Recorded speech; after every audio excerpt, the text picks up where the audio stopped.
Okay. ஏன்னா தமிழ்நாடு வந்து கடகராசி. ம்.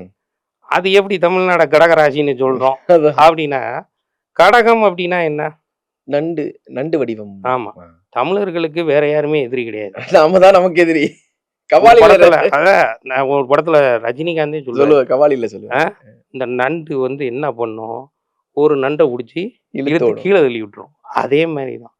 எல்லா இடத்துலயும் பாருங்க. தமிழர்களுக்குள்ளேயே அடிச்சுக்குவாங்க. ம்.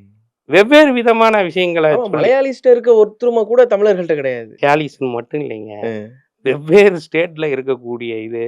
ஒரு சிங்கம் அடிச்சா 100 சிங்கம் வந்து கேட்பான். ம். ஒரு தமிழன வந்து யாராவது அடிச்சா, தமிழனும் கூட சேர்ந்து அடிக்கக்கூடிய நிகழ்வுகள் எல்லாமே நடந்திருக்கு.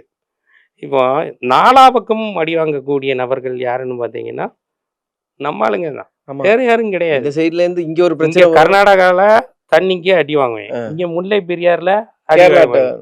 தெலுங்கு பக்கமும் போ முடியாது. இப்படி எல்லா இடத்துலயும் இதா இருக்கக்கூடியது. ஏன் அப்படின்னா, முதல்ல நம்ம ஆட்கள் வந்து சண்டையை விரும்ப மாட்டார்கள். ம். அமைதி பூங்கா அப்படின்னு ஒரு இது வந்து தமிழ்நாட்டுக்கு தான் அந்த பேர்.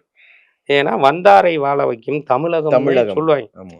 இன்னைக்கு வந்து பாருங்க, தமிழ்நாட்டுல நீங்க பழைய இது மாதிரியான இது இருக்கா?